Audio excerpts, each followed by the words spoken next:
When my husband casually said, "My friends think you're not remarkable enough for me, I could do better," I simply replied, "Then go find better."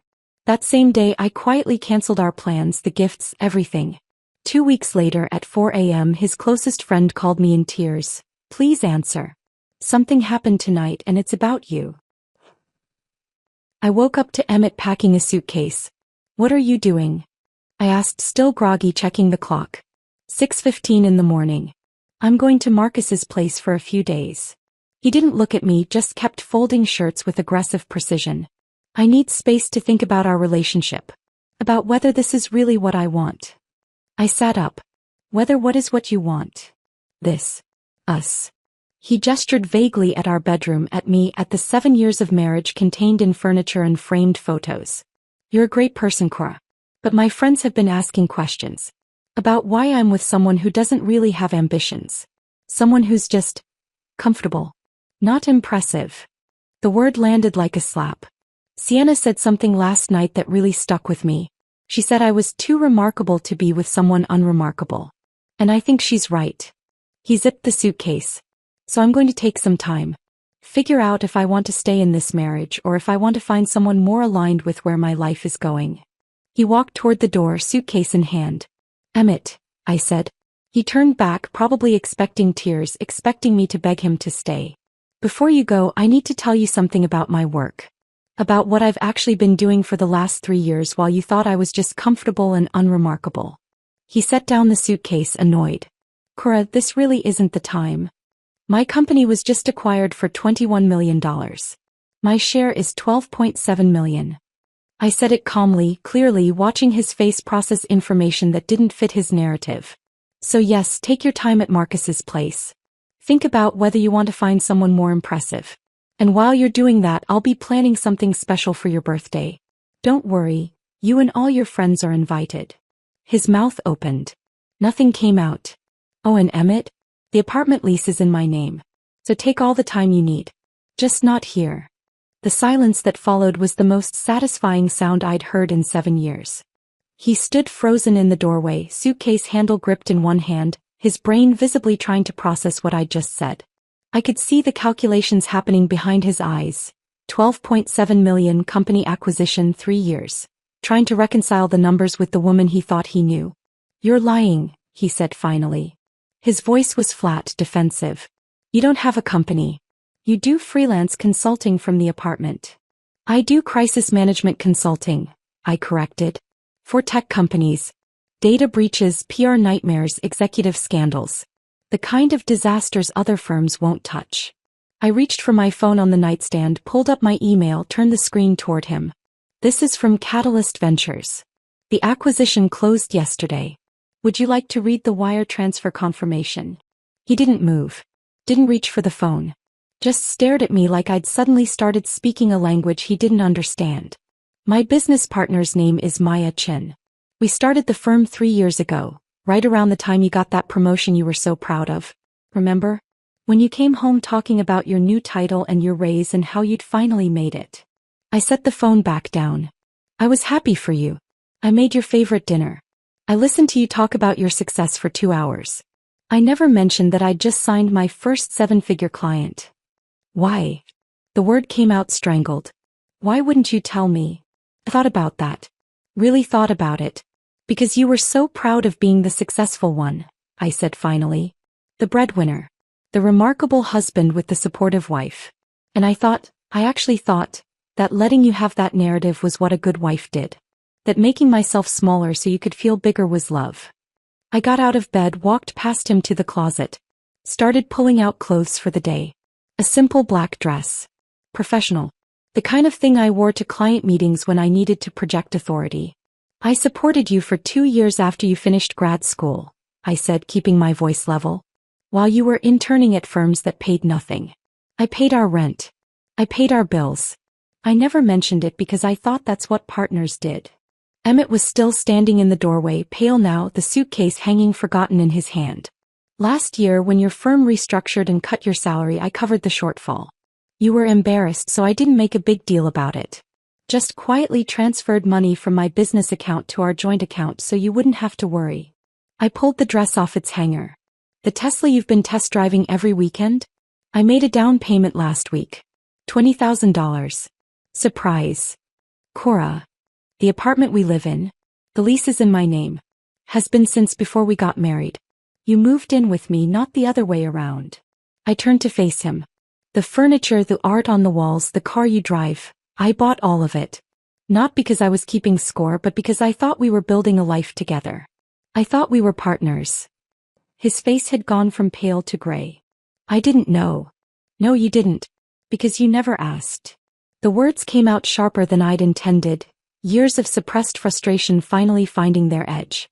In 7 years of marriage, you never once asked me what I was really working on. What I cared about. What I was building. You just assumed I was there to support your career, your dreams, your ambitions. The unremarkable wife with the remarkable husband. I walked past him into the bathroom, started brushing my teeth. Through the mirror, I could see him still standing there, processing, trying to find his footing in a conversation that had completely escaped his control. I met you 9 years ago, I said around the toothbrush. At that coffee shop in Portland. You were a grad student with big dreams about changing the world through architecture. You had this way of talking about buildings like they were living things, and I fell hard. I rinsed, set down the toothbrush. We got married at my parents' vineyard in Napa. Small ceremony, just family and close friends. I wore my grandmother's dress. You cried during your vows. You promised to see me, really see me, for the rest of our lives. The memory sat between us like something tangible. For the first few years I thought you did see me. I thought we were happy. I worked my freelance consulting jobs, contributed to bills, supported your career. Made your favorite meals. Went to your work events. Smiled at your colleagues. Listened to you talk about your projects for hours. I met his eyes in the mirror. I was very good at being the woman in the background. The steady presence that required no attention. I thought that's what you wanted, Emmett said quietly.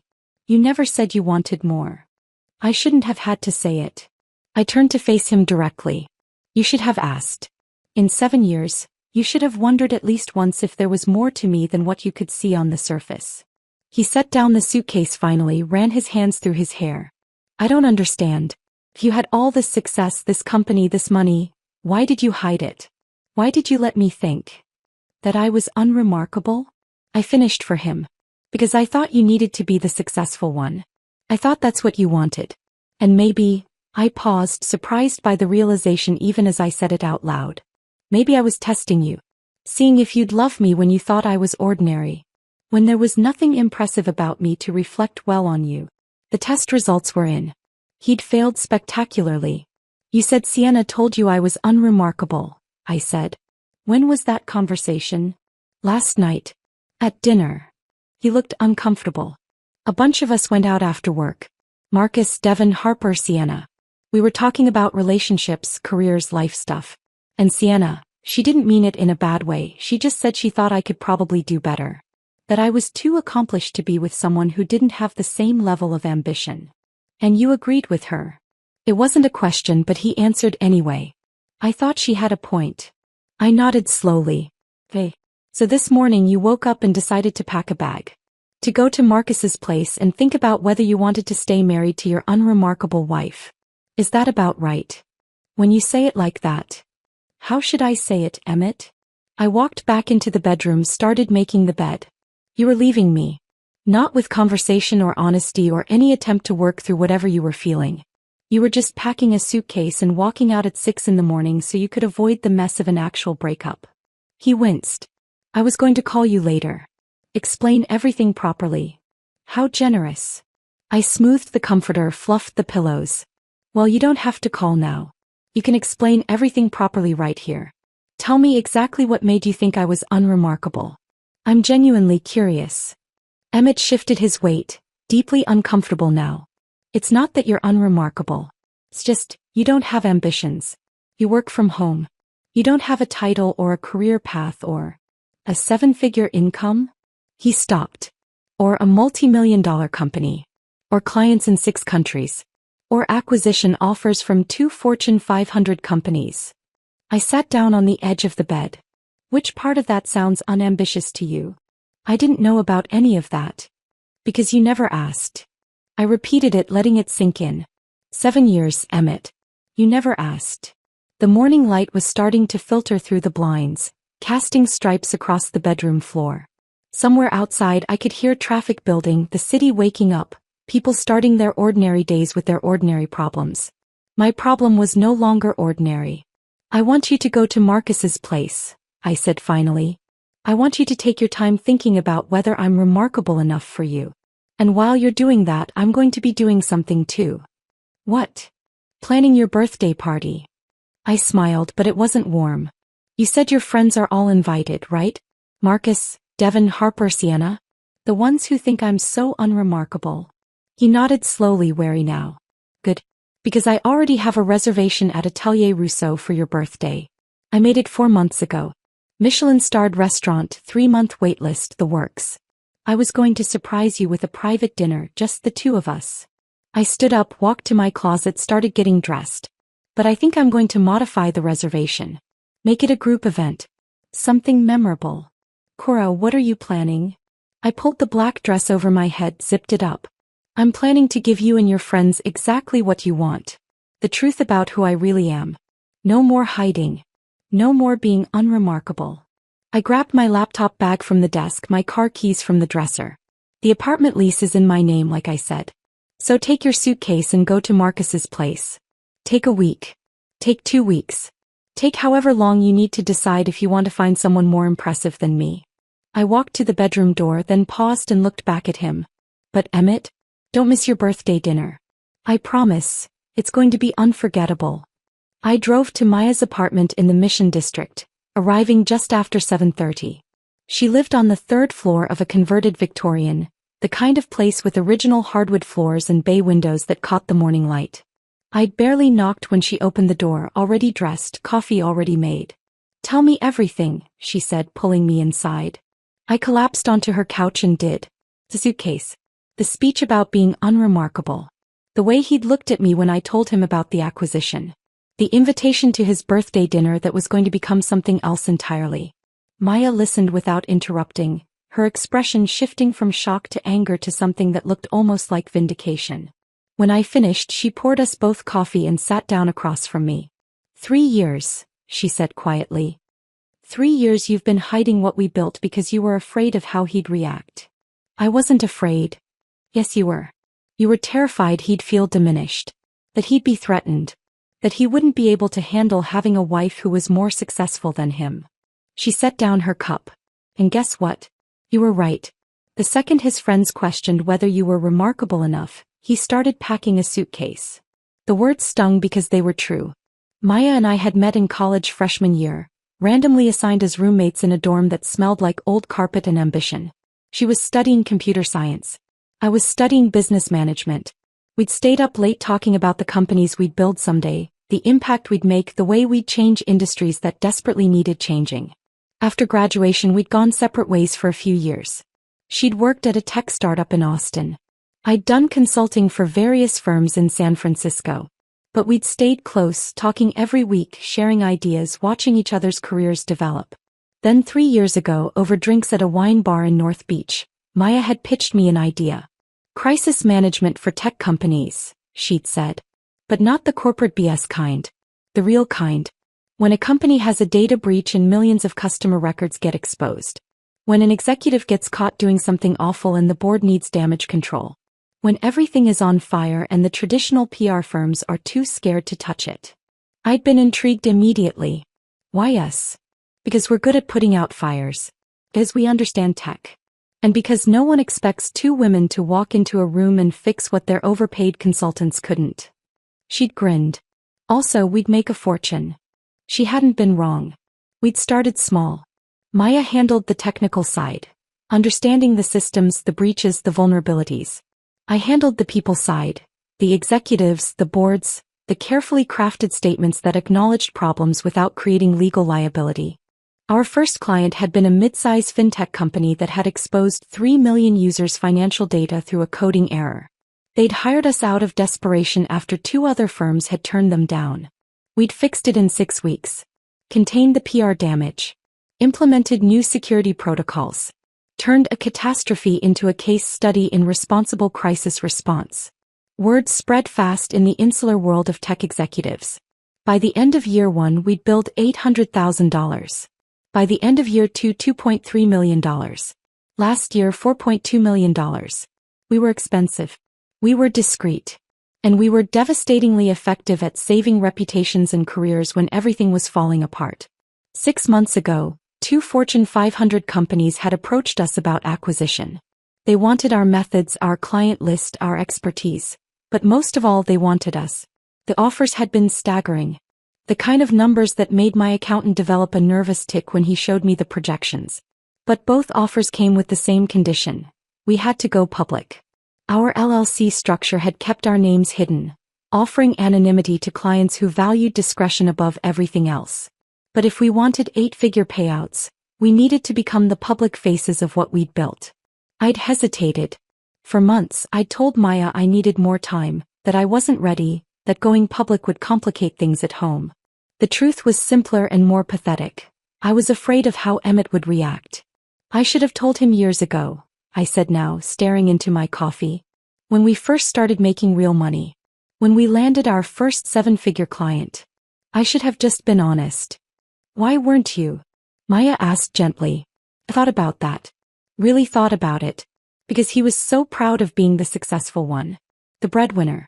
Every time we went to a party or a work event, he'd introduce me as his wife who does some freelance consulting. And then he'd spend 20 minutes talking about his latest architectural project. And I'd stand there smiling, nodding, playing the supportive wife. I set down my cup. I told myself I was being kind. Letting him have the spotlight. Not making it a competition. But it wasn't kindness, Maya said. It was enabling. I know that now. She pulled out her laptop, opened it on the coffee table between us. Hey. So here's where we are. Catalyst Ventures is ready to close the deal. $21 million for 60% of the company. Your share after splitting, $12.7 million. Mine the same. We stay on as executive partners, full control of operations, 5-year commitment. The number still didn't feel real. The press release is drafted, Maya continued. Jordan McNulty is handling PR. He's coordinated with TechCrunch, Forbes, Entrepreneur Magazine, all the major business outlets. The story goes live the night of Emmett's birthday. Ashfordshire Crisis Management acquired by Catalyst Ventures.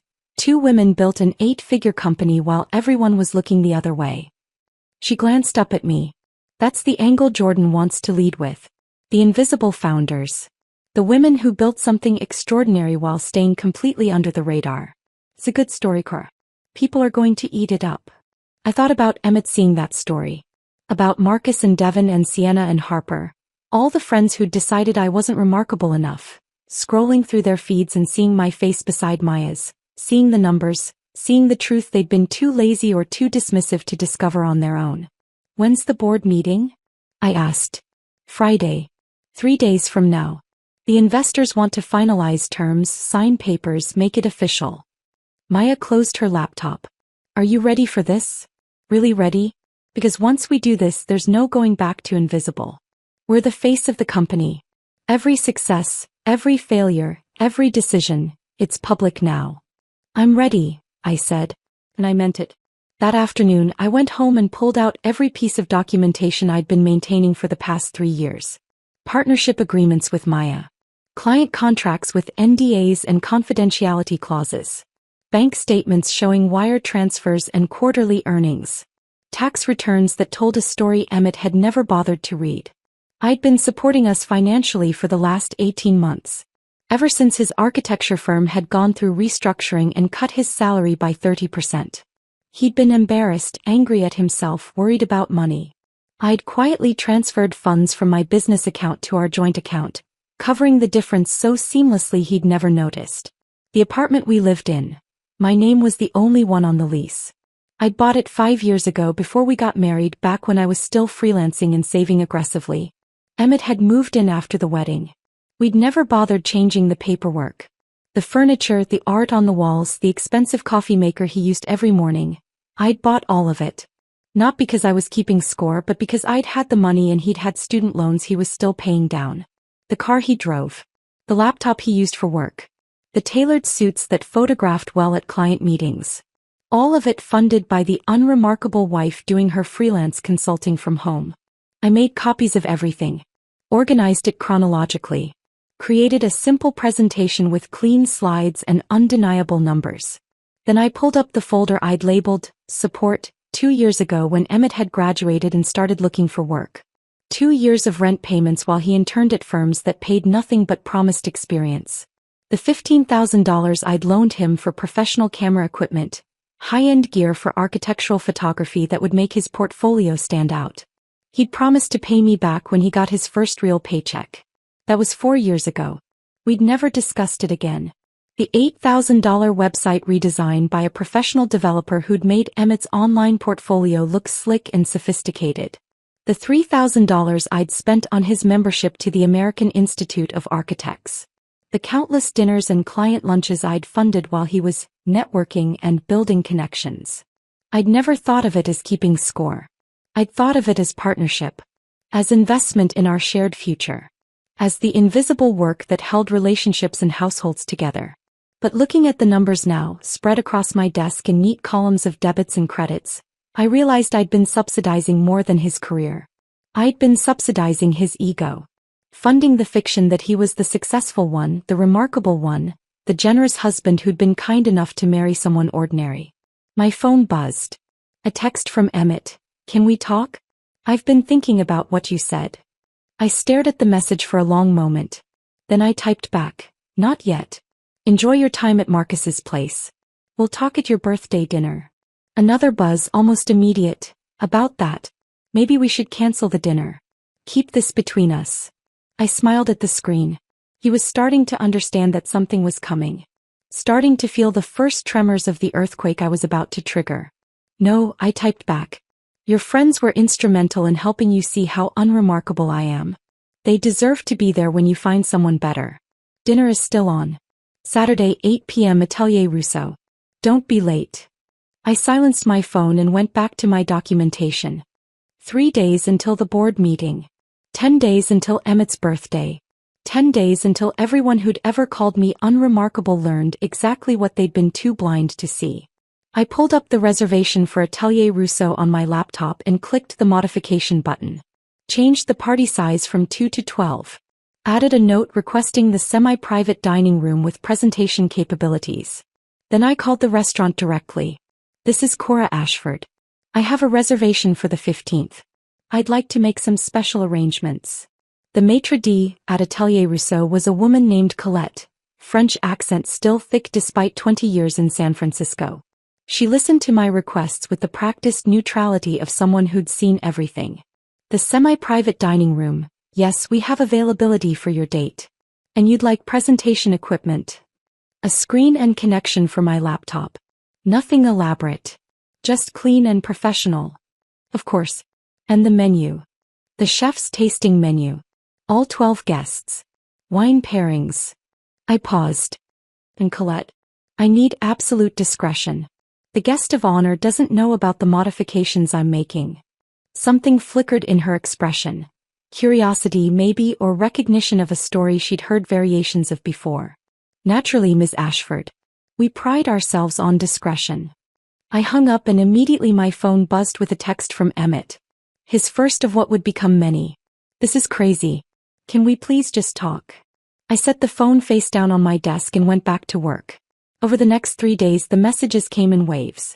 19 texts. Each one revealing exactly how little he understood about what had broken between us. Day 1 was anger. You're being completely irrational about this.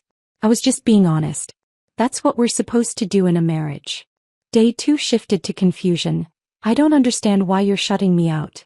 Can we at least talk like adults? This silent treatment is childish. By day 3 he'd moved to conciliation. I didn't mean it the way it sounded. You know how I get when I'm stressed. Work has been intense and my friends were just trying to help me process. Can we please just sit down and talk this through? I responded to exactly 0 messages. In my crisis management work, I'd learned that silence was often more devastating than confrontation. When companies faced scandals, the worst thing they could do was engage in back and forth with critics. It gave the story oxygen, kept it alive, allowed the narrative to spiral in unpredictable directions. Better to go quiet. Let the other side fill the vacuum with their own fears and projections. Let them imagine the worst possible scenarios. I could feel Emmett starting to panic by day 5. Please, Cora. Just tell me what I can do to fix this. I know I messed up. I know I said something hurtful. But we've been together 7 years. That has to count for something. Please. Day 6. Marcus says I should give you space, but I can't just sit here not knowing what you're thinking. Are you planning to leave me? Are you talking to a lawyer? Please just tell me what's happening. The mention of a lawyer was interesting. He was starting to understand this wasn't a fight. This was something else. Day 7. I drove by the apartment today. Your car was there, but you didn't answer when I knocked. I know you're home. I know you can hear me. This isn't fair, Cora. You can't just shut me out like this. Actually, I could. The apartment was mine. The lease was in my name. He had no legal right to be there, and I'd already changed the locks. A precaution Helen Voss had recommended during our first meeting. I'd met Helen on day 4, in her glass-walled office on the 42nd floor of a building in the financial district. Maya had recommended her with 7 words. She protects women's assets. She's ruthless. Helen was in her 60s, silver hair cut in a sharp bob, wearing a suit that probably cost more than most people's monthly rent. She had the kind of face that had seen every variation of human betrayal and wasn't impressed by any of it anymore. I'd brought copies of everything. The apartment lease, bank statements, tax returns, the paper trail of financial support I'd provided throughout our marriage. Helen spread the documents across her massive desk and studied them with the focus of a surgeon examining X-rays. This is unusual, she said after several minutes of silence. Usually, I'm helping women prove their non-financial contributions. Childcare, household management, emotional labor. Trying to argue that those things have value even if they don't show up in a bank account. She looked up at me. You're in the opposite position. You've been the breadwinner and he doesn't even know it. He knows now, I said. I told him the morning he was leaving. How did he react? Shock. Disbelief. He accused me of lying at first. Helen nodded, unsurprised. They usually do. Men like your husband build their identity around being providers. When that narrative collapses, they don't handle it well. She pulled out a legal pad and started making notes. California is a community property state. Anything acquired during the marriage is presumed to be jointly owned. But there are exceptions. She walked me through the specifics. The apartment was mine, acquired before marriage, lease never changed. That was separate property. My business was trickier. Maya and I had started it during my marriage, which meant Emmett could potentially claim a portion of its value. But, Helen said, tapping her pen against the pad, if you can demonstrate that you built the business with your own labor and capital, and that he made no contributions to its success, you have a strong argument for keeping it separate. Do you have documentation of how you funded the startup costs?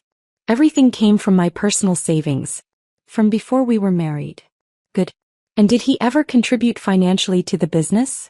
Invest money? Provide loans? No. He didn't even know it existed until 4 days ago. Helen allowed herself a small smile. Even better. What about his career? Did you support him financially while he was building his? I told her about the 2 years of rent payments, the equipment loan, the website design, the professional memberships and networking events. Document all of it, Helen said. Dates, amounts, any written communication about repayment.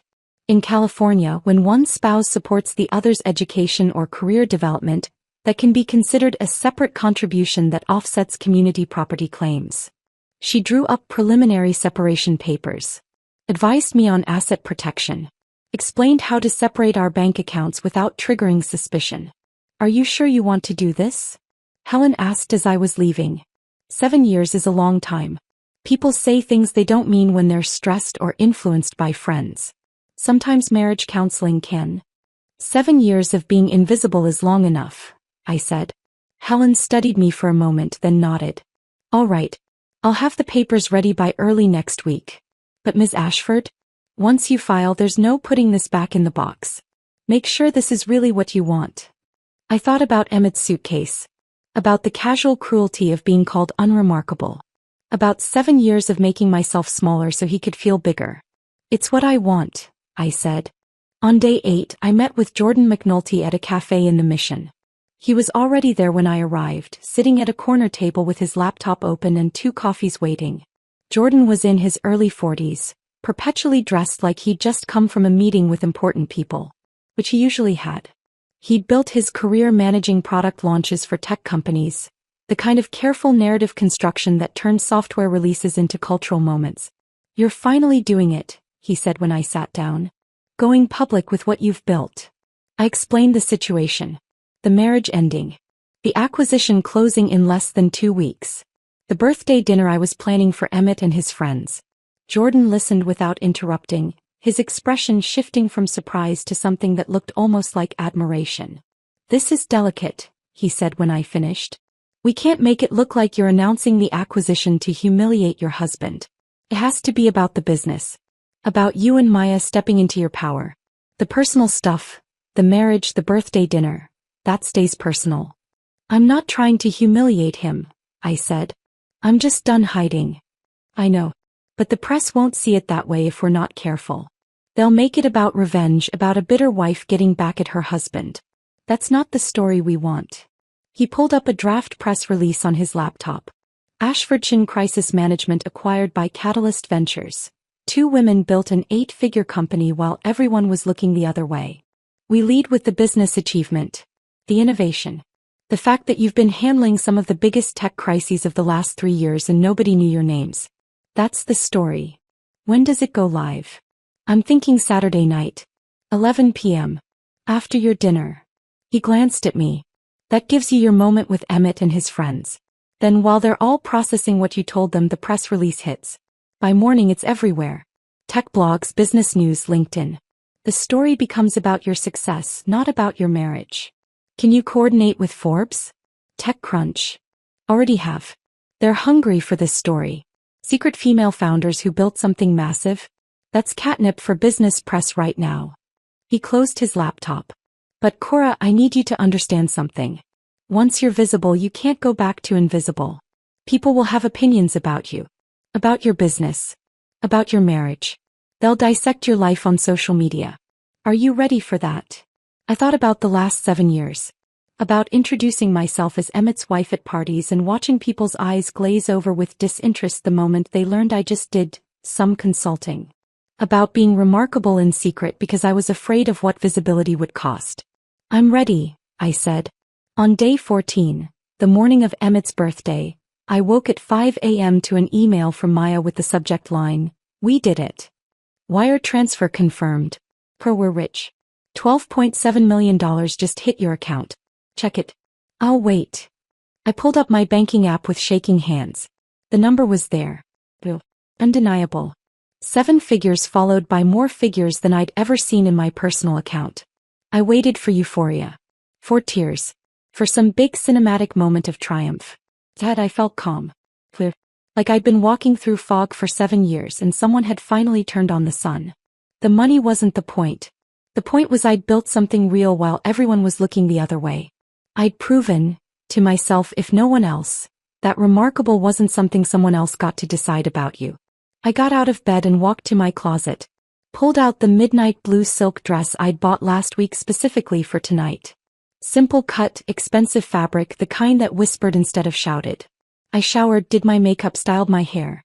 When I looked at myself in the mirror, I barely recognized the woman looking back. Not because I looked different, but because I felt different. Thought. Present. Done disappearing. My phone buzzed. Another text from Emmett. "See you tonight?" I smiled at the screen and typed back. 8 p.m. Don't be late. I arrived at Atelier Rousseau at 7:45, parking in the structure across the street. The evening air was cool, typical for San Francisco in late September, carrying that salt and fog smell from the bay.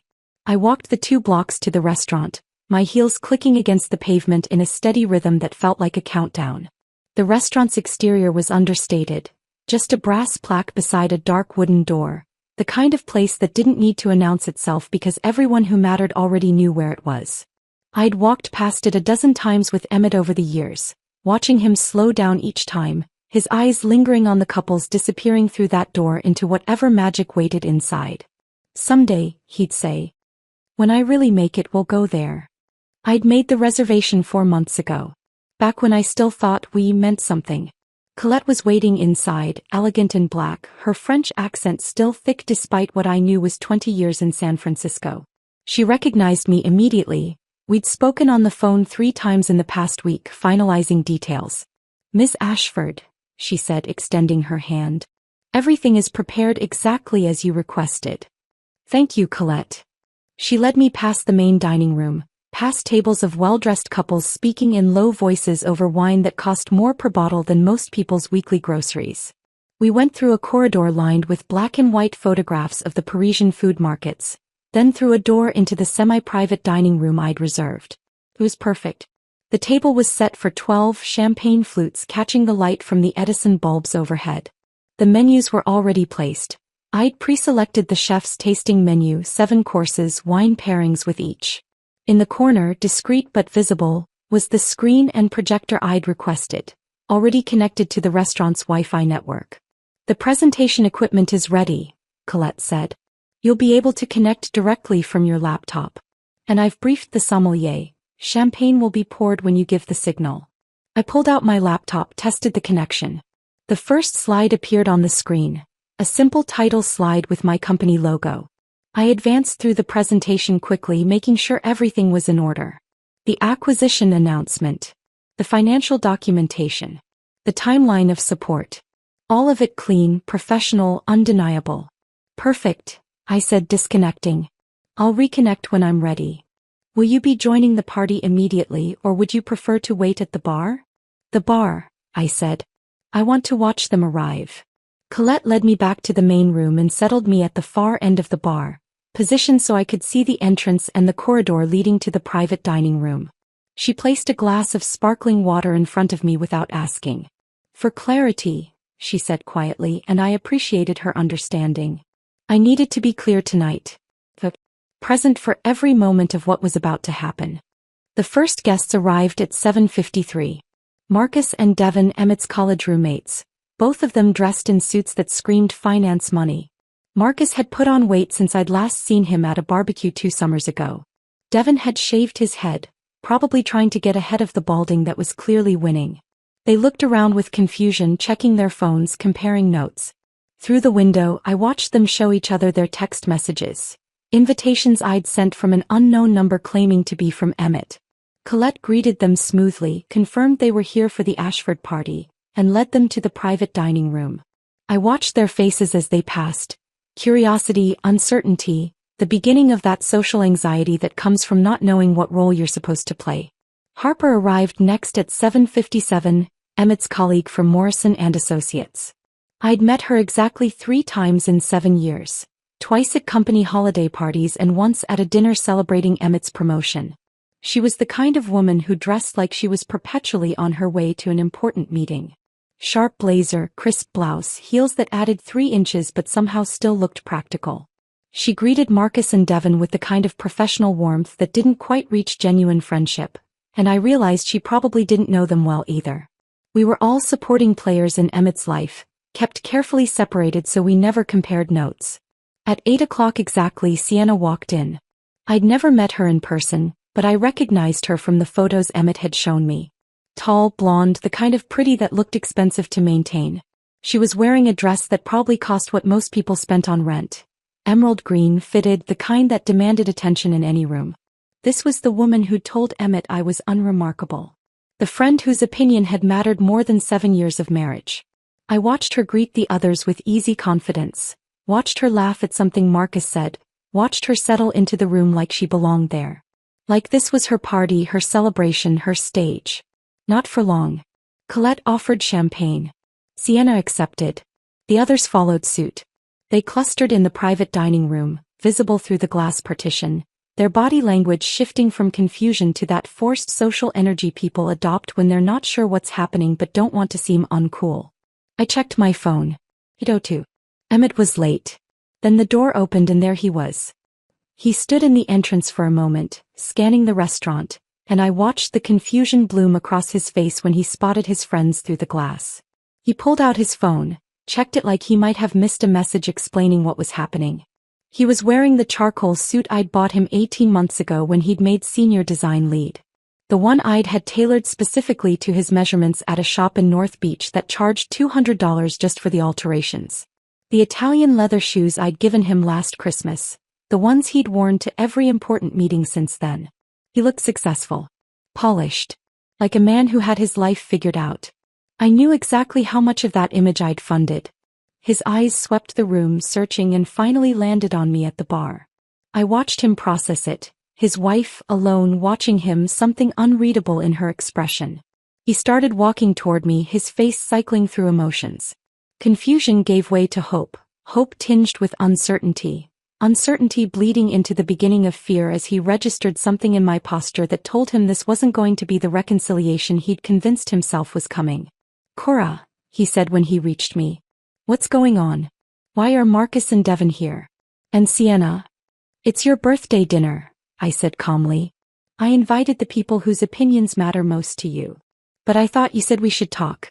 I thought it would be just us. We will talk. In front of your friends. The ones who helped you see how unremarkable I am." I stood up, smoothed my dress. "Come on. Everyone's waiting." I started walking toward the private dining room. Behind me, I heard Emmett following, his footsteps hesitant, his breathing slightly elevated. He was starting to understand that something was wrong, that the script he'd written in his head wasn't the one I was about to perform. Colette opened the door to the private dining room. The conversation inside stopped as everyone turned to look at us. I watched Sienna's expression shift from curiosity to something more guarded. Watched Marcus and Devin exchange a glance. Watched Harper set down her champagne glass with careful precision. "Thank you all for coming," I said, stepping into the room with the authority I usually reserved for boardrooms full of panicking executives. "Please everyone sit. I wanted to celebrate Emmett's birthday with the people who matter most to him." Emmett entered behind me, still confused, looking between his friends and me like he was trying to solve a puzzle with pieces that didn't fit. "Cora, what is this?" His voice carried an edge of desperation. "It's exactly what I said. Your birthday dinner." I moved to the head of the table, positioning myself so everyone could see me clearly. "2 weeks ago, you told me your friends think I'm not remarkable enough for you. That you could do better. I thought your friends should be here when you find out exactly how remarkable I've been." I saw the moment it registered. The way his face went pale. The way his hands clenched at his sides. Sienna shifted uncomfortably in her seat. Marcus wouldn't meet my eyes. Devin suddenly became very interested in the menu in front of him. Only Harper looked directly at me, her expression unreadable, like she was watching a play and wasn't sure yet whether it was tragedy or comedy. "Everyone here has champagne except you and me," I said, looking at Emmett. "Should we get glasses? We have so much to celebrate." Colette appeared silently at the door, 2 champagne flutes on a tray. She set them down at the remaining 2 seats, one at the head of the table where I stood, one beside it where Emmett was still frozen. "Please," I gestured to his chair. "Sit. This is your party after all." He sat slowly, like a man walking into a trap he could see but couldn't avoid. The room was completely silent except for the soft sound of champagne being poured, bubbles rising in crystal, the anticipation thick enough to taste. I picked up my glass and smiled at the table full of people who'd decided I wasn't worth noticing. "Shall we begin?" The sommelier moved around the table with practiced efficiency, filling 12 champagne flutes with golden liquid that caught the light like promises about to be broken. I stood at the head of the table, perfectly still, watching bubbles rise in crystal while Emmett remained frozen halfway between standing and sitting, his confusion hardening into something closer to dread. When the last glass was filled and the sommelier had retreated through the door with a discreet nod, I let the silence stretch. Let it become uncomfortable. Let everyone in that room marinate in their uncertainty for exactly 15 seconds before I spoke. 2 weeks ago, I began, my voice level and clear, Emmett came home and told me that his friends think I'm not remarkable enough for him. That he could do better. The words landed like grenades. Sienna's face drained of color so fast I thought she might faint. Marcus suddenly developed an intense interest in the napkin folded on his plate. Devin's jaw tightened. Harper, the only person in the room who looked genuinely surprised rather than guilty, turned to stare at Emmett with an expression I couldn't quite read. "And you know what?" I continued, keeping my tone conversational, almost light. "He was absolutely right." I saw the confusion ripple through the room. This wasn't the script anyone had expected. I'm not remarkable enough. I'm remarkable in ways he never bothered to notice. In ways none of you bothered to ask about. I pulled out my phone, connected it to the screen in the corner. The first slide appeared. Clean, professional, undeniable. This is my company. Ashfordshire Crisis Management. The logo filled the screen. Simple. Elegant. Professional. For 3 years, while Emmett was collecting his architecture awards and introducing me at parties as his wife who does some freelance consulting, my business partner Maya and I have been running a boutique crisis management firm specializing in tech companies. I advanced to the next slide. A list of services, carefully worded to protect client confidentiality but specific enough to convey scope. We handle the disasters other consultants won't touch. Data breaches affecting millions of users. PR nightmares involving executive misconduct. Corporate scandals that could destroy companies if mishandled. We're discreet, we're effective, and we're very, very expensive. Next slide. Client testimonials with names redacted. Case studies with identifying details removed. Revenue charts showing exponential growth over 3 years. I heard someone inhale sharply. Couldn't tell who. Last year we billed $4.2 million. This year we're on track for $6.8 million. 6 months ago, 2 Fortune 500 companies approached us with acquisition offers. I let that information settle, watching faces process numbers that didn't match the narrative they'd constructed about who I was. This morning, I said, advancing to the next slide, we finalized the acquisition. The announcement from Catalyst Ventures filled the screen. Official letterhead. Legal language. And at the bottom, the number that had made my accountant's hands shake when he'd shown me the wire transfer confirmation. 60% of the company sold to Catalyst Ventures for $21 million. My share, after splitting with my partner and paying out early investors, $12.7 million. The silence that followed was absolute. Not even breathing sounds. Just 12 people frozen in place, champagne glasses suspended, brains trying to reconcile the woman standing in front of them with the one they'd dismissed as unremarkable. I let them sit with it. Let the number echo in the quiet space. Then I advanced to the next slide. But let me show you something else. Because the remarkable thing isn't just what I built. It's what I built while everyone assumed I was building nothing. Bank statements appeared on the screen. My account and our joint account, side by side, showing monthly transfers for the last 18 months. These are the deposits I made to cover our household expenses after Emmett's firm restructured and cut his salary by 30%. He was embarrassed about the pay cut, so I quietly transferred money from my business account to our joint account. Enough to cover the shortfall so he wouldn't have to worry. Emmett made a sound, something between a gasp and a groan. I didn't look at him. Kept my eyes on the screen, on the evidence that couldn't be argued with. Next slide. Rent receipts from 5 and 6 years ago. These are from the 2 years after Emmett finished grad school. While he was interning at architecture firms that paid nothing but promised experience, I paid our rent. Both of us. For 24 months. Next slide. A bank transfer for $15,000. This is the loan I gave Emmett for professional camera equipment. High-end gear for architectural photography to make his portfolio stand out. The loan agreement said he'd repay it when he got his first real paycheck. That was 4 years ago. We never discussed it again. I could feel Emmett staring at me, could sense the weight of his gaze, but I kept my focus forward. Next slide. An invoice from a web development company. $8,000 for a professional website redesign. His portfolio site, the one that helped him land his job at Morrison & Associates. Next slide. Another invoice. $3,000 for his membership in the American Institute of Architects. Professional development courses. Networking events. Materials for presentations.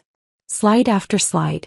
A paper trail of support that had been invisible because I'd never demanded recognition for it. Never mentioned it. Never held it over him. The receipts added up in real time on the screen. Dinners I'd paid for while he was networking. The car insurance I'd covered. The 1,000 small expenses that accumulate when you're building a life with someone and one person is quietly carrying more weight than the other realizes. I never thought of this as keeping score, I said quietly. I thought of it as partnership, as love, as the invisible work that holds households together. I finally looked at Emmett. His face was gray, his hands gripping the edge of the table like he needed something solid to hold on to.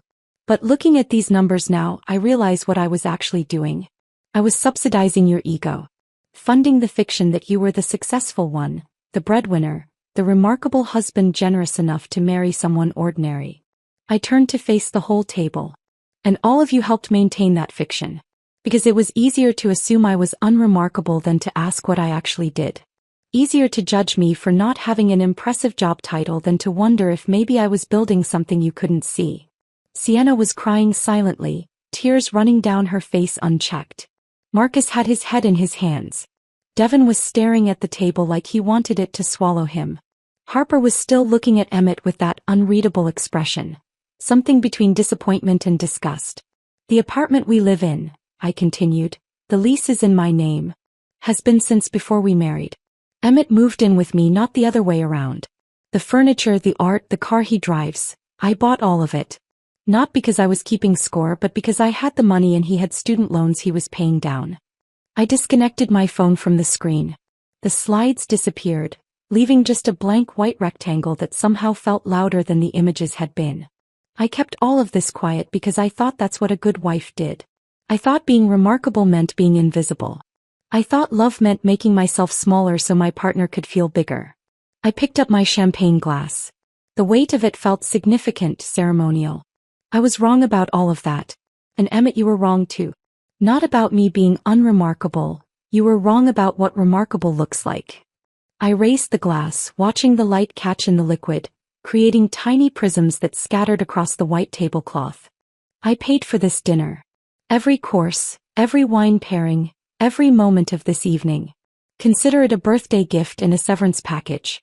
You all get to enjoy a $400 per person tasting menu courtesy of the unremarkable wife who apparently wasn't worth keeping. I looked at each of them in turn. Sienna with her tears. Marcus with his shame. Devin with his silence. Harper with her judgment. And finally Emmett, who looked like a man watching his entire self-concept collapse in real time. To finding better, I said, my voice steady, clear, final. May you all eventually learn the difference between what's remarkable and what's just visible. I drank. The champagne was excellent. Crisp, complex, expensive. Everything this moment required. I set down the glass with a soft clink that somehow sounded like an ending. Then I walked out of Atelier Rousseau into the cool San Francisco night, leaving behind the birthday dinner, the marriage, and the life I'd built around people who'd never bothered to look closely enough to see me. Behind me, through the glass, I heard the explosion of voices, shock and anger and confusion all colliding at once. But I didn't look back. I'd said everything that needed saying. The rest was just noise. The walk to my car felt longer than it was. Every step away from Atelier Rousseau was a step into a version of my life I'd never imagined. Not divorced, not yet, but fundamentally changed in ways that couldn't be undone. I drove home on autopilot, barely registering the traffic lights or the streets I'd driven down 1,000 times. My hands were steady on the wheel. My breathing was even. I felt calm in a way that should have been unsettling but somehow wasn't. The apartment was dark when I let myself in. I didn't turn on the lights. Just walked to the windows overlooking the city and stood there, watching San Francisco prepare for sleep. Lights dimming in office buildings, last calls wrapping up in bars, the pulse of the city slowing to its nighttime rhythm. My phone was on silent but I could see it lighting up on the counter. Text after text. I didn't read them. Instead I sat down on the couch in the darkness and waited. For what, I wasn't entirely sure. Grief maybe. Regret. The emotional aftermath of detonating 7 years of marriage in front of an audience. But none of that came. Just that same clear, calm certainty that I'd done exactly what needed to be done. I must have dozed off at some point because I was startled awake by my phone ringing at 4:17 a.m. The screen showed an unknown number. San Francisco area code. I stared at it for 3 rings, debating whether to answer before curiosity won out. Hello. Please. A woman's voice wrecked with crying. Fiskora. Something happened tonight and it's about you. I sat up straighter, trying to place the voice through the tears and gasping breaths. Please answer. Please. I need to talk to you. I did answer, I said. Who is this? It's Sienna. From the dinner. I'm so sorry. I'm so sorry. Sienna. The friend who'd told Emmett I was boring. who'd started the conversation that led to him packing a suitcase and announcing he could do better. I stood up, walked to the kitchen, poured myself a glass of water. Let her cry while I drank it.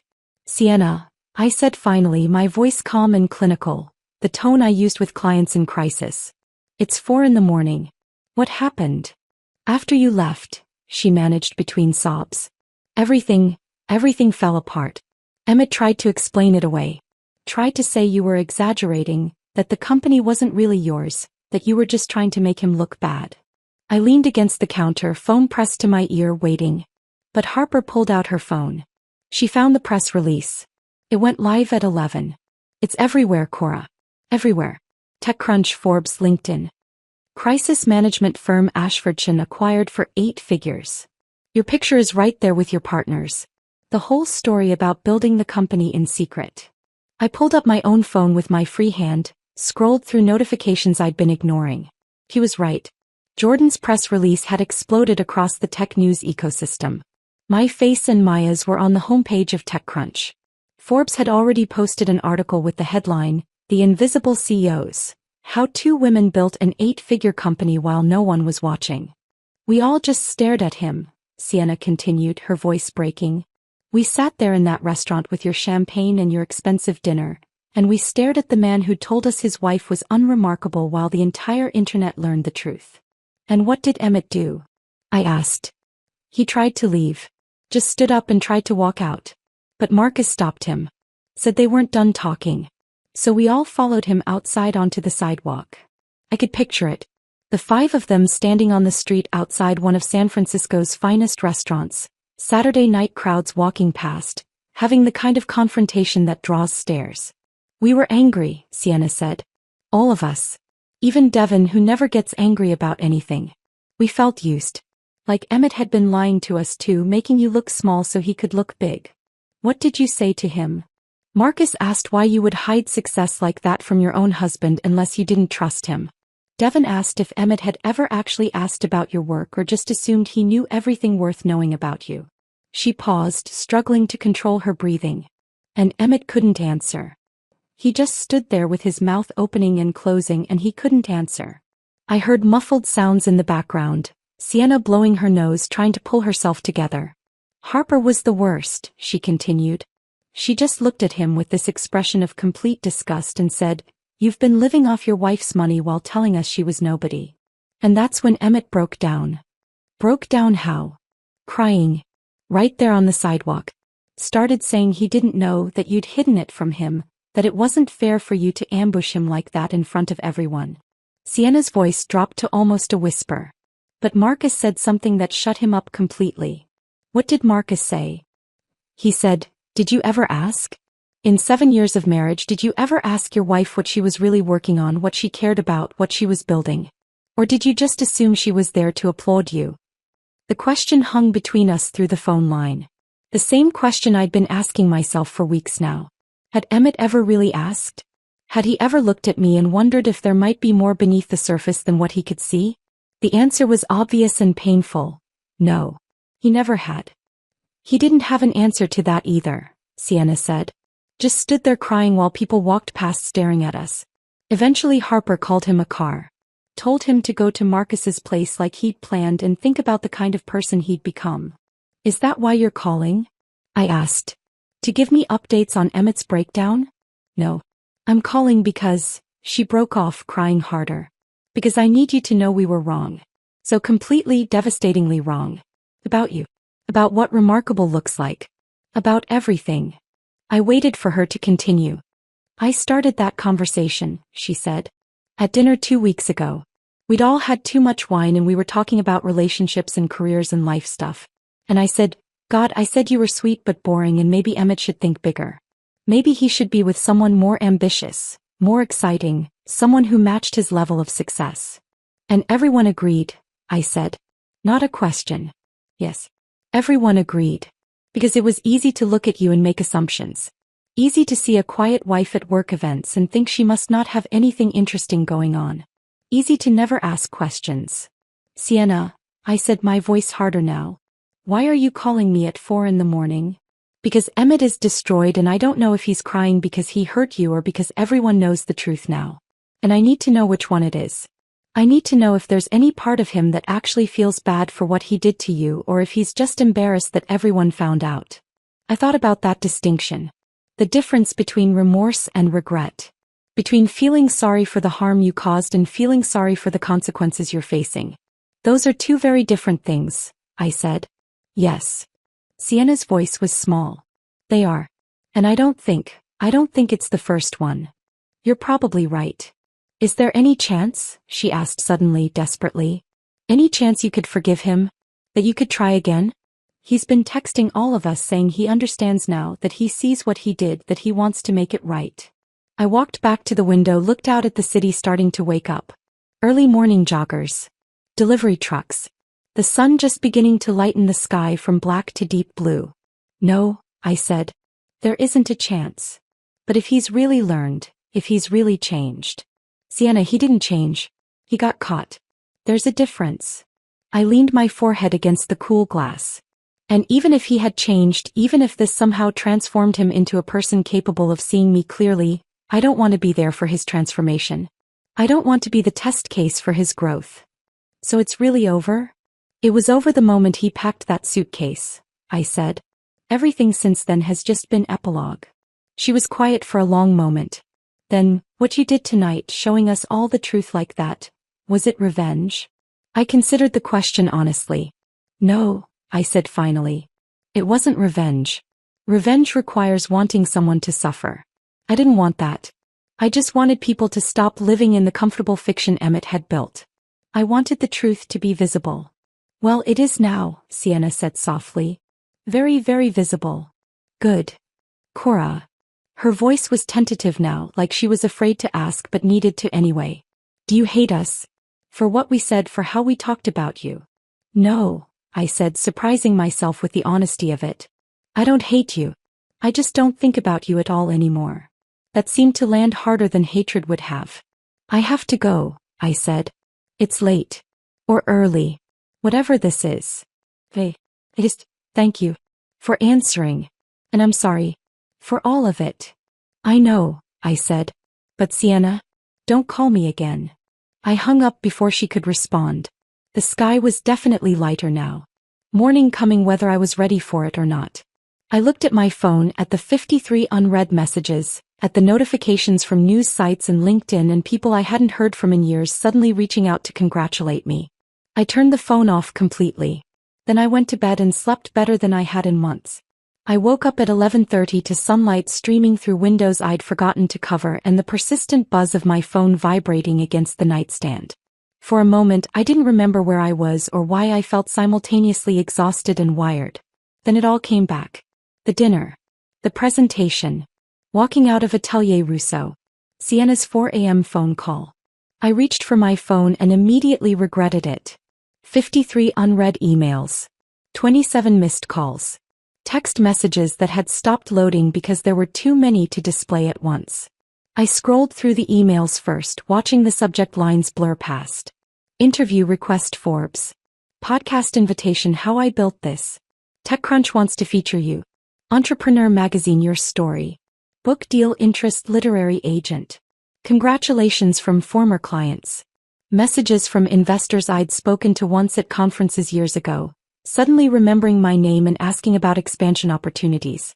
3 separate podcast producers wanting me to tell the story of building a company in secret. And the headlines. My God, the headlines. I opened Safari and typed my name. The results filled the screen. Secret CEO's marriage ends after husband calls her unremarkable.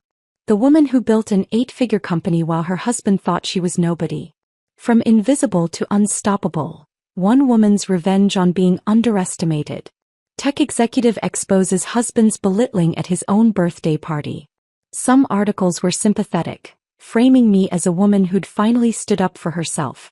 Others were critical, using words like calculating and vindictive and public humiliation. One opinion piece questioned whether someone who would weaponize a birthday dinner had the emotional stability to run a crisis management firm. Everyone had an opinion. Everyone had a take. My life had become a story people told to prove whatever point they wanted to make about marriage, success, gender dynamics, or revenge. I set the phone down and went to make coffee. The apartment felt different in daylight. Emptier somehow, even though nothing had physically changed.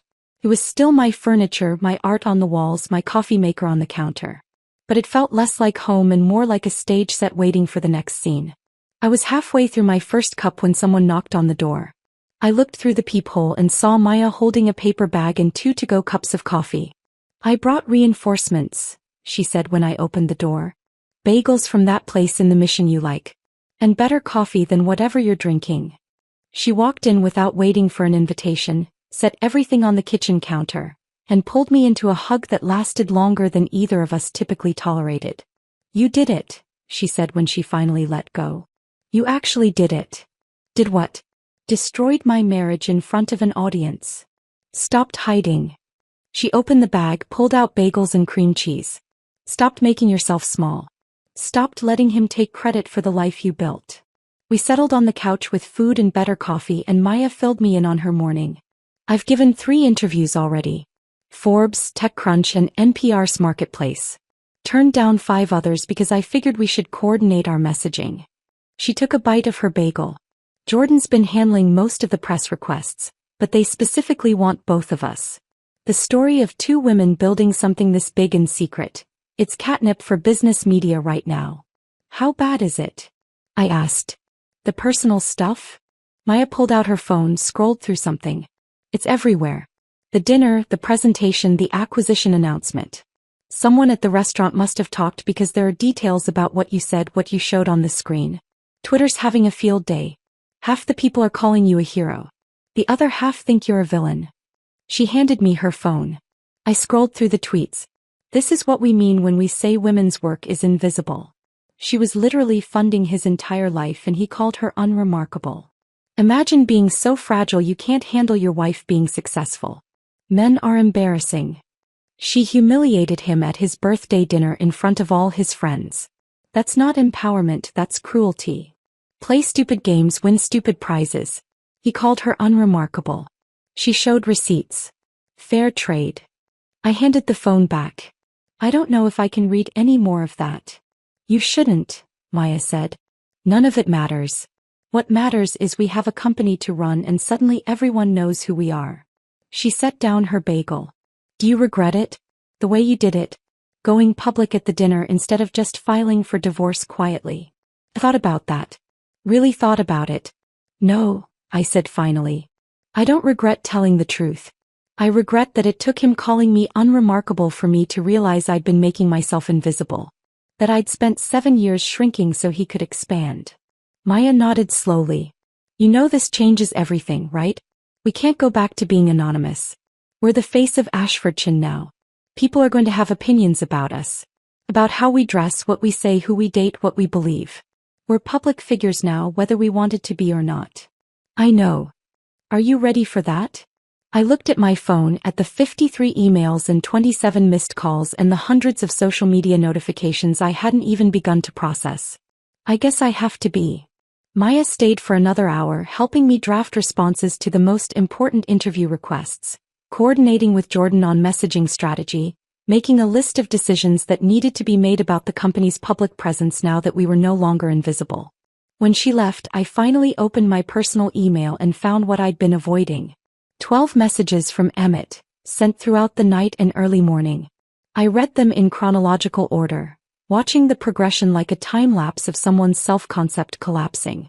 11:47 p.m. "What the hell was that? You humiliated me in front of everyone I know. How could you do this?" 12:23 a.m. "You planned this. You set me up. Made me look like a fool on purpose." 12:58 a.m. "I know I said something hurtful, but you didn't have to destroy me publicly. That was cruel." 1:34 a.m. "Everyone's texting me. The press release is everywhere.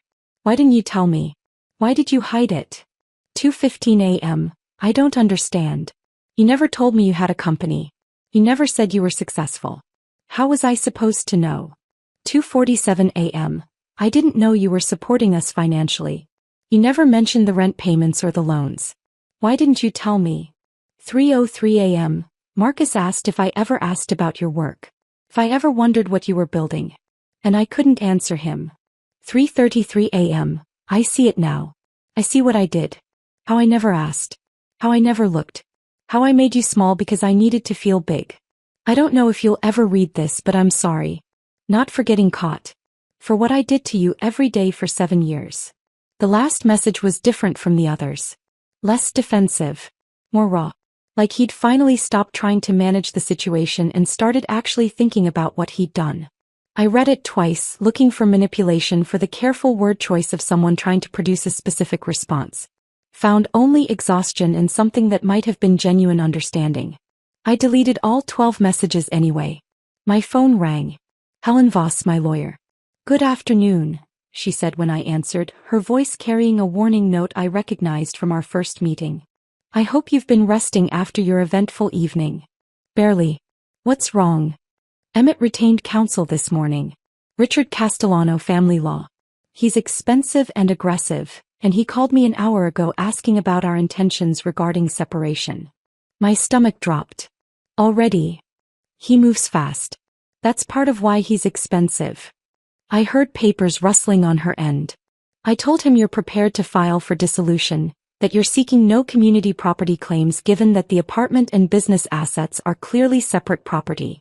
But Cora, you need to prepare yourself for what's coming. What's coming? Richard is going to argue that Emmett deserves compensation for supporting your career during the early years of your marriage. He's going to paint a picture of a devoted husband who sacrificed his own advancement to support his wife's ambitions, who's now being discarded the moment she achieved success. I almost laughed. He supported my career? I paid our rent for 2 years while he was unemployed. I know. And we have documentation proving that. But Richard is very good at crafting narratives that judges find compelling. He'll argue that emotional support, networking assistance, household management, all of it constitutes contribution to your success. I walked to the window, looked out at the city below. Ordinary Sunday afternoon, people living their ordinary lives. No idea that mine was becoming something unrecognizable. What do I need to do? Nothing yet. Just be aware that this isn't going to be quick or quiet. Richard will fight for a settlement. He'll probably leak things to the press to pressure you. He'll make this as public and painful as possible if he thinks it'll get you to pay out. Let him try, I said. I have 7 years of documentation. Bank statements. Loan agreements. Receipts for every dollar I spent supporting Emmett's career while he was telling people I was unremarkable. If Richard wants to make this public, we'll make it very public. Helen was quiet for a moment. That's a dangerous game, Cora. Divorce proceedings that play out in the media rarely end well for anyone. Neither does staying invisible, I said. After we hung up, I sat on the couch with my cold coffee and thought about what came next. Legal battles. Media scrutiny. Every detail of my marriage and my business dissected by strangers with opinions. My phone buzzed. A text from Jordan. CNN wants you for an interview tomorrow. Morning segment. Are you ready for television? I looked at my reflection in the darkened TV screen across the room. Messy hair. No makeup. Wearing yesterday's clothes that I'd fallen asleep in. I didn't look ready for television. Didn't look ready for any of this. But ready or not, I was already in it. Yes, I typed back. Send me the details. Because if I was going to be visible, I might as well be impossible to miss. The CNN interview aired on a Tuesday morning. I watched it from the green room of a podcast studio in Oakland where I was scheduled to record next, my phone muted, coffee going cold in my hand. The host asked predictable questions about the acquisition, about building a company in secret, about what it felt like to finally step into the spotlight. I'd given careful answers, the ones Jordan and I had rehearsed, professional, measured, focused on the business rather than the personal drama everyone actually wanted to hear about. But then she'd asked the question I hadn't prepared for. Do you think your husband ever loved you? I'd paused on screen and I watched myself now in that pause, seeing something flicker across my face that I couldn't quite name. I think he loved the version of me that fit into his story, I'd said finally. The question is whether that counts as love at all. The clip went viral within hours. By afternoon, it had been turned into memes, quoted in think pieces, debated on Twitter by people who'd never met either of us but had strong opinions about what love should look like. That was 8 weeks ago. Now it was early December and I was standing in the new offices Maya and I had leased in the financial district 43rd floor, looking out at the bay through floor-to-ceiling windows that made the whole city look like something we owned. The space was everything we'd dreamed about during those late nights 3 years ago when we were still building in secret. Exposed brick walls. Open floor plan with standing desks and collaborative spaces. A conference room with a view so stunning that clients sometimes lost their train of thought mid-sentence, distracted by the bridge and the water and the sense that they were making decisions at the top of the world. We had 40 employees now. Actual staff with business cards and email signatures and 401k plans. Clients in 6 countries. Revenue projections that made the $21 million acquisition price look quaint. Maya found me at the window, 2 coffees in hand.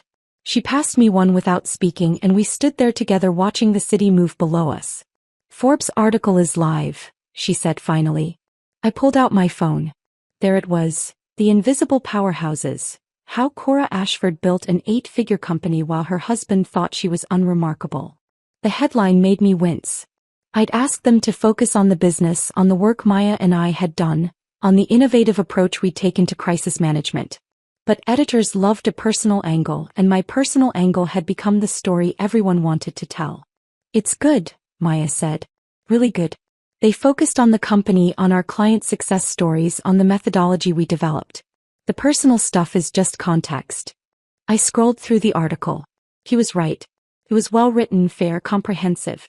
But the pull quotes they'd chosen were all about marriage and invisibility and what happens when someone finally refuses to stay small.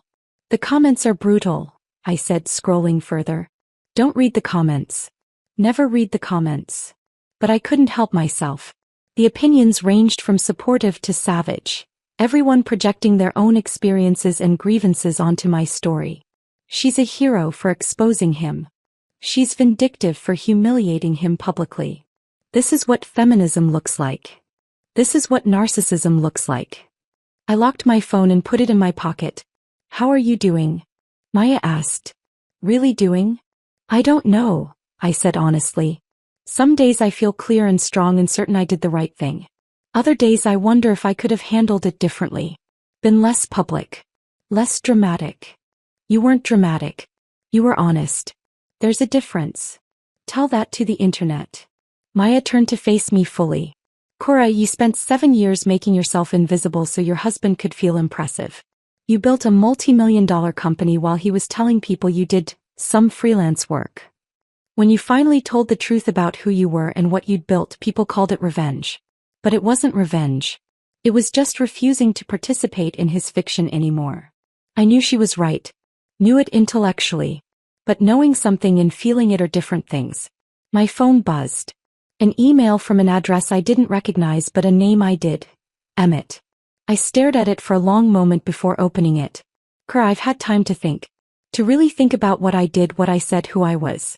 You asked me once what I thought about you, really thought, and I said my friends might have a point about you not being impressive enough. I've realized now that the only unimpressive thing in our marriage was my inability to see what was right in front of me. You were building an empire while I was building my ego. You were creating something meaningful while I was creating an image.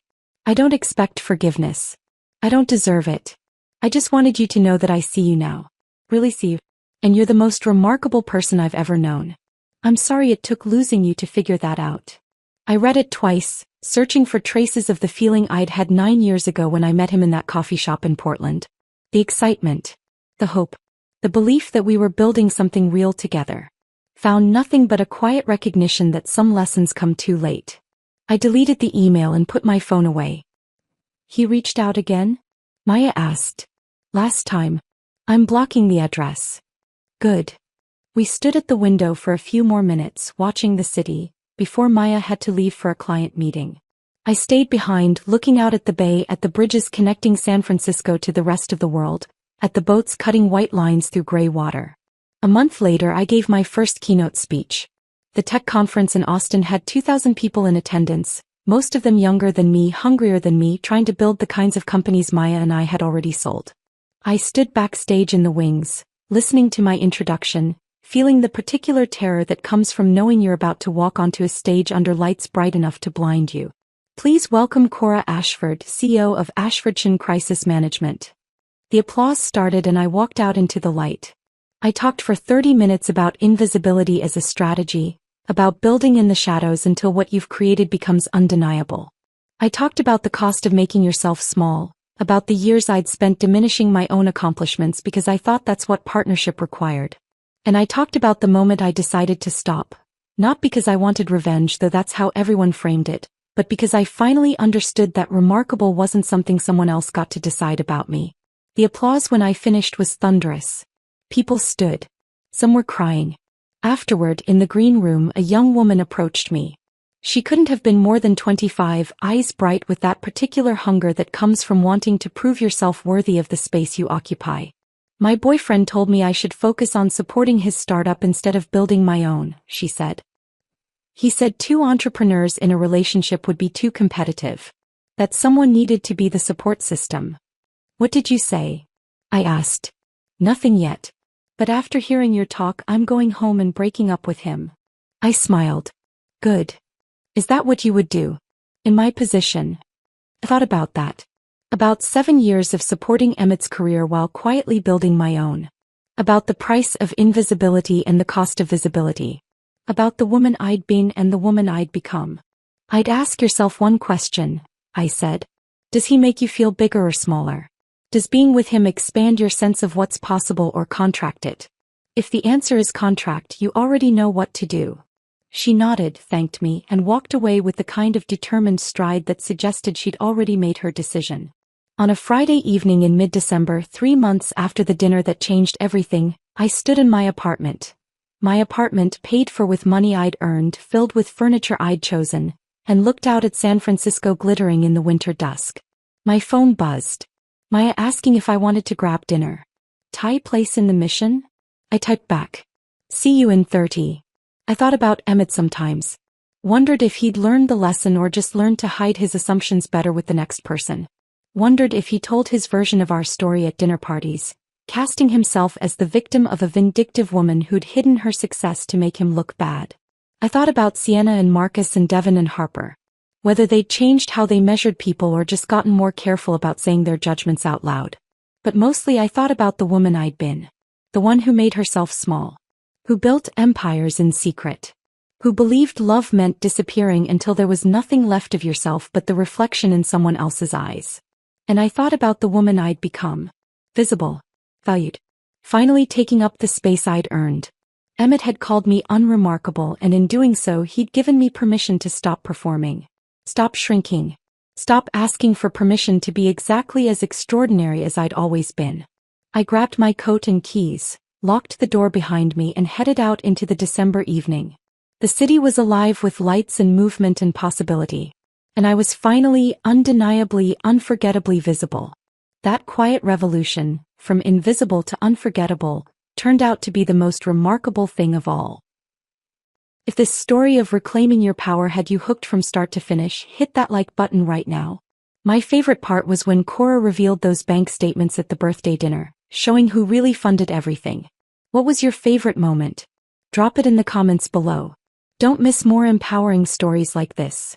Subscribe and hit that notification bell so you never miss an upload.